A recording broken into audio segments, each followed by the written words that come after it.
360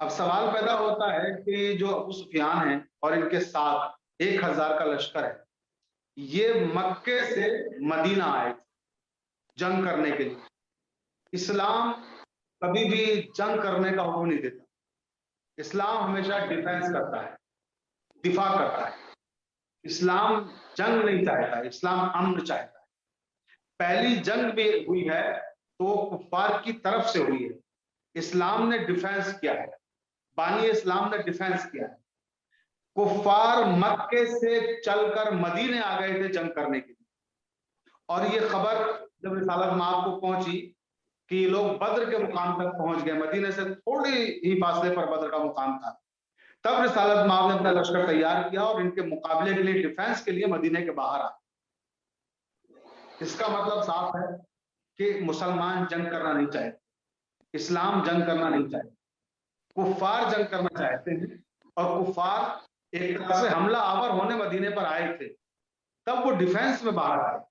جب ڈیفینس میں باہر آئے تو ادھر 313 کا لشکر ہے جو رسالت مآب کے ساتھ ہے، اور ادھر 1000 کا لشکر ہے جو ابو سفیان کے ساتھ، جس کا سربراہ ابو سفیان ہے، لشکر کفار وہ 1000 ہے، اور جس کے سربراہ رسالت مآب صلی اللہ علیہ وآلہ وسلم ہے وہ لشکر 313 ہے۔ ادھر لشکر 3 گنا زیادہ ہے، ادھر لشکر کی تعداد کافی کم ہے۔ مگر تاریخ کہتی ہے کہ جب رات میں لشکر اسلام وہاں پہنچ گیا بدر کے میدان میں، ادھر کفار کا لشکر آ چکا تھا پہلے سے، رات میں بارش ہو گئی۔ جب رات میں بارش ہوئی تو یہ جہاں پر ٹھہرے ہوئے تھے لشکر اسلام والے جو مدینے کی طرف تھے، ان کا رخ مدینے کی طرف تھا، اور مدینے یعنی ان کے گویا کہ جو پہاڑی تھی اور جو مدینہ شہر تھا وہ ان کی پشت پر تھا، اور یہ جو کفار تھے وہ سامنے سے آئے تھے مکے کی طرف سے، تو مدینے سے مکے کی طرف ایک ڈھلان جاتی تھی بدر کے میدان سے ہوتی ہوئی، یعنی یہ لوگ جو کفار کے نشیب میں تھے اور جو اہل اسلام تھے وہ بلندی پر تھے، کیونکہ مدینہ تھوڑی سی بلندی پہ واقع تھا، اور یہ ڈھال ایک ڈھلان ٹائپ سے مکے کی طرف اتری تھی جہاں پہ یہ لوگ تھے۔ تو جب بارش ہوئی میدان میں تو جہاں نشیب ہوتا ہے وہاں کیچڑ ہو جاتی ہے، اور جہاں بلندی ہوتی ہے وہاں کی زمین نرم ہو جاتی ہے، تو جہاں اہل اسلام تھے جب بارش ہوئی تو وہاں کی زمین نرم ہو گئی، اور جہاں کفار تھے وہاں کیچڑ ہو گئی۔ ظاہر سی بات ہے ایک طرح سے جو جنگ کا ماحول تھا وہ اہل اسلام کے فیور میں ہو گیا بارش کے ہونے سے۔ اب جب جنگ ہونا کی صبح صادق نمودار ہوئی، اعلان جنگ ہوا، تو انصار نے کہا رسالت مآب صلی اللہ علیہ وسلم سے کہ اللہ کے رسول ہماری جانیں آپ پر قربان، میدان جنگ میں ہمارے ہوتے ہوئے کوئی بنی ہاشم نہیں جا سکتا، ہم بنی ہاشم کو میدان میں نہیں جانے دیں گے، ہمارے ہوتے ہوئے بنی ہاشم قربان ہو یہ ہم برداشت نہیں کر سکتے، پہلے ہم انصار آپ پر اپنی جانیں قربان کریں گے، جب ہم قربان ہو جائیں گے، جب ہم قتل کر دیے جائیں گے تب بنی ہاشم میدان میں جائیں گے۔ اور انصار نے 3 نوجوانوں کو منتخب کیا مقابلے کے لیے کفار کے، ادھر سے 3 لوگ کفار سے آئے، 3 لوگ ادھر سے لشکر اسلام سے گئے، ادھر سے جو 3 لوگ آئے تھے میدان جنگ میں کفار کی طرف سے جنگ کرنے کے لیے، اس میں ایک کا نام ہے عتبہ، دوسرے کا نام ہے شیبہ، اور تیسرے کا نام ہے ولید۔ یہ ایک ہندا کا باپ ہے، ایک ہندا کا چچا ہے، اور ایک ہندا کا بھائی ہے، ہندائے جگر خارج سے کہا جاتا ہے۔ اور لشکر اسلام میں سے جو 3 نوجوان آئے ہیں وہ 3 نوجوان انصار سے ہیں جو مدینے میں رسالت مآب صلی اللہ علیہ وسلم کے میزبان ہیں، اس قبیلے سے ہیں۔ ان میں کون ہے؟ ان میں معاذ ہے، معوذ ہے، اور اوف ہے، یہ 3 نوجوان ہیں۔ ایک کی عمر ہے 20 سال، دوسرے کی عمر ہے 19 سال، اور تیسرے کی عمر ہے 18 سال۔ یہ تینوں نوجوان معاذ جنگ پر آ گئے اور انہوں نے کفار کو للکارا کہ تم میں ہمت ہو تو آؤ ہمارے مقابلے کے لیے، ہم انصار سے ہیں، اور اپنا تعارف کرایا کہ ہم معاذ ہیں، دوسرے نے کہا کہ ہم معوذ ہیں، تیسرے نے کہا کہ ہم اوف ہیں، اور جس میں ہمت ہو ہمارے مقابلے کے لیے آئے۔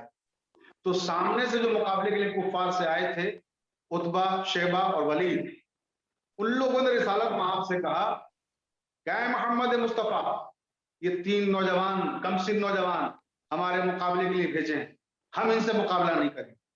ہم ان سے جنگ نہیں کریں گے. ہمیں اپنے معیار کا جنگ کرنے والا چاہیے. یعنی جس طرح سے ہم خاندانی لوگ ہیں اسی طرح سے ہمیں خاندانی آدمی جنگ کرنے کے لیے چاہیے. یہ جو کفار تھے یہ دیکھیے غرور میں ڈوبے ہوئے, تکبر میں ڈوبے ہوئے, یہاں خاندان پرستی بہت تھی کہ ہم اعلیٰ ہیں, ہم افضل ہیں. تو یہ لوگ انصار کو اپنے سے کمتر سمجھتے تھے. تو انہوں نے کہا کہ ہم انصار سے جنگ کرنا اپنی توہین سمجھتے ہیں. یہ کیا ہے, آپ نے ہمارے مقابلے پہ 3 انصار کو بھیج دیا, معاذ, معوذ اور عوف کو. ہمیں ان سے جنگ نہیں کرنا. ہمیں اپنے مقابلے پر اپنے اسٹیٹس کا آدمی چاہیے, اپنے معیار کا چاہیے. جیسے ہم خاندانی ہیں اسی طرح سے ہمیں خاندانی دشمن بھی چاہیے. جب یہ ہوگا کروں گی, یہاں میں ایک شعر شامل کروں گی.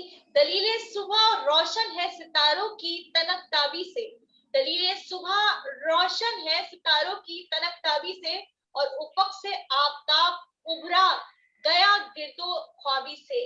کیا کہنے کہ یہ جب اپنے اسٹینڈرڈ کے کسی شخص کو بلاتے ہیں تو اسی جنگ میں ایک ایسے مرد مجاہد کا نام ہے جس کو رسول انتا بدر الدجا کہہ کر متعارف کراتے ہیں ہر جگہ, یعنی علی ابن ابی طالب. علی ابن ابی طالب کا اس میدان جنگ میں کیا کردار تھا؟ دیکھیے میں سلسلہ وار چل رہا ہوں ویسے ہی چلتے ہیں ہم, گفتگو وہاں تک بھی آ جائے گی, حضرت علی تک بھی آ جائے گی. بات یہ ہو رہی تھی کہ 3 نوجوان ادھر سے گئے, 3 ورد سے آئے. انہیں نے کہا کہ ہمیں اپنے مقابلے کا چاہیے, ہمیں اسٹیٹس کا چاہیے. تب رسول خدا نے 3 نوجوان یہاں سے بھیجے, اور 3 کا انتخاب جو ہوا اس میں جناب حمزہ کا انتخاب ہوا. حمزہ گئے, عبیدہ گئے, اور علی ابن ابی طالب گئے. حمزہ کون ہے؟ رسول خدا کے چچا ہیں. عبیدہ ابن حارث ابن عبد المطلب, یہ کون ہے عبیدہ؟ یہ چچا زاد بھائی ہیں رسالت میں آپ کے. اور علی ابن ابی طالب ابن عبد المطلب, یہ کون ہے؟ یہ بھی چچا زاد بھائی ہیں حضرت رسول اللہ صلی اللہ علیہ وسلم کے. اب ادھر سے یہ 3, ادھر سے وہ 3, مقابلہ شروع, اعلان جنگ. جنگ سے پہلے اب وہ تفصیلات کا موقع نہیں ہے کہ مولائے کائنات نے اسلام کی پیشکش کی.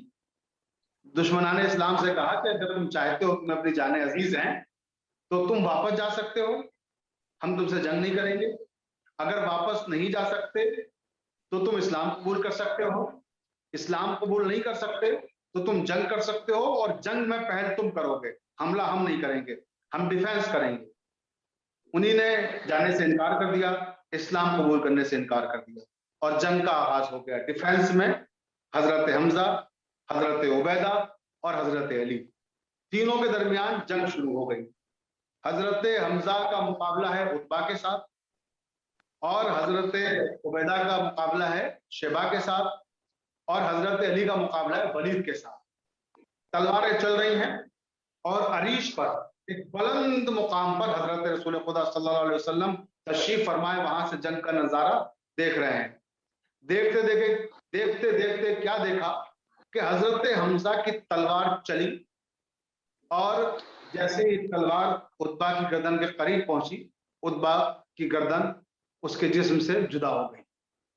حمزہ نے نعرہ تکبیر بلند کیا, اللہ اکبر, اور اس کے بعد تلوار کو صاف کرنے میں مصروف ہوئی. اب راوی کہتا ہے کہ حضرت عبیدہ جو عتبہ سے جنگ کر رہے تھے, عتبہ اور ان کے درمیان جنگ ہو رہی تھی, تو حضرت عبیدہ زخمی ہو گئے, اور ادھر حضرت علی کی ولید سے جنگ ہو رہی تھی.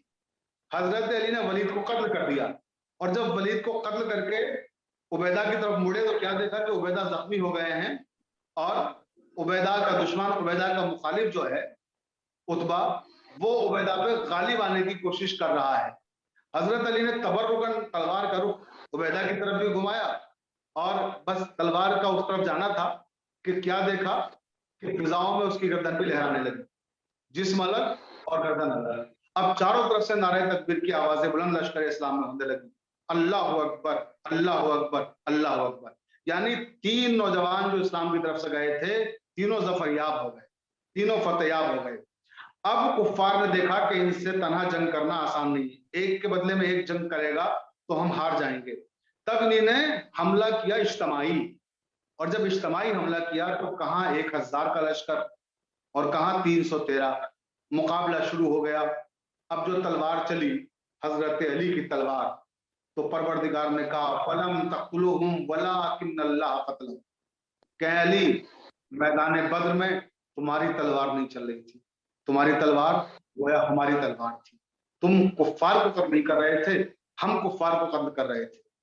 اور نتیجہ کیا ہوا کہ چند گھنٹے کے بعد جنگ کا نقشہ بدل گیا، 70 کفار قتل ہوئے، 70 کفار گرفتار ہوئے، باقی سارے فرار ہو گئے، یعنی کہ 140 لوگ، جس میں 70 زندہ اور 70 مردہ کفار، اور 860 لوگ میدان چھوڑ کر بھاگ گئے۔ اب یہ جو 70 لوگ ہیں، ان 70 میں 35 کو سارے لشکر نے مل کے قتل کیا ہے۔ 313 مل کر جب قتل کرنے جاتے ہیں تو 35 کو قتل کرتے ہیں، 35، اور مولائے کائنات اکیلے 35 کو قتل کرتے ہیں، 35، یعنی 35 مولائے کائنات نے تنہا قتل کیے اور 35 سارے لشکر نے مل کے قتل کیے، اور یہ جنگ اسلام نے فتح کر لی اس طرح سے۔ اور جب جنگ فتح کر لی تو پیغمبر اسلام حضرت محمد مصطفیٰ صلی اللہ علیہ وآلہ وسلم نے انہیں گرفتار کیا تھا، انہیں پیغام دیا کہ اگر اسلام قبول کر لو گے تو تمہیں رہا کر دیا جائے گا، اور جو لوگ قتل ہوئے تھے ان کے لاشوں کی بے حرمتی نہیں کرنے دی گئی۔ حکم دیا رسالت میں آپ نے کہ کفار کے لاشوں کو بھی، وہ جو کنواں تھا بدر کا، اس میں سارے لاشیں دفن کر دی۔ یعنی پیغمبر اسلام نے دشمن کے ساتھ بھی جو سلوک کرنے کا حکم دیا ہے وہ یہی دیا ہے کہ اسلام کی تعلیمات یہی ہیں کہ مرنے کے بعد مردے کی بے حرمتی نہ کی جائے، خواہ وہ کفار کا ہو یا خواہ وہ اہل ایمان کا مردہ ہو۔ تو اسلامی اصول اور اسلامی ضابطوں کے تحت یہ جنگ ہوئی، اور اس جنگ میں مولائے کائنات کا جو سن تھا، جو عمر تھی، وہ 24 سال تھی، اور اسی سال سن 2 ہجری میں جنگ بدر فتح ہوئی ہے، اور سن 2 ہجری میں ہی امیر المومنین حضرت علی کی شادی جناب فاطمہ زہرا سلام اللہ علیہا سے ہوئی، لیکن جنگ بدر پہلے ہوئی ہے اور شادی آپ کی بعد میں ہوئی ہے۔ تو اسلام نے جنگ بدر کو فتح کیا اور جنگ کے اصول بتائے کہ ہم پہلے اپنی طرف سے حملہ نہیں کریں گے، ہم ڈیفینس کریں گے، اور مرنے والوں کے ساتھ، ان کی لاشوں کے ساتھ بے حرمتی نہیں کریں گے، اور جو قیدی ہیں ان قیدیوں کے ساتھ انسانی اقدار اور انسانی قوانین کی بنیاد پر سلوک کیا جائے گا، ان کے ساتھ بھی زیادتی نہیں کی جائے گی۔ بہت بہترین، بہت بہترین، بہت اعلیٰ طریقے سے آپ نے بتایا اور بتا دیا اسی اپنے بیان سے کہ کس طرح اس جنگ کا اختتام ہوا اور نتیجہ نکلا۔ اس کے ساتھ ساتھ ناظرین اپنے پروگرام کے سلسلے کا اختتام ہم کریں گے، اپنی رائے سے ہمیں آگاہ کریے گا، اور علامہ صاحب ہم آپ کے بہت مشکور ہیں، بہت زیادہ ممنون ہے کہ آپ نے اپنے قیمتی وقت میں سے ہمارے لیے ٹائم نکالا۔ آج 17 رمضان کی اس تاریخ کو 2 ہجری کی یاد کو آج آپ نے ہمارے پروگرام میں جو ہے تبصرہ کیا۔ اس کے ساتھ ساتھ اپنی رائے سے آگاہ کریے گا ناظرین، اور اپنی میزبان کو اجازت دیجیے، سائرہ۔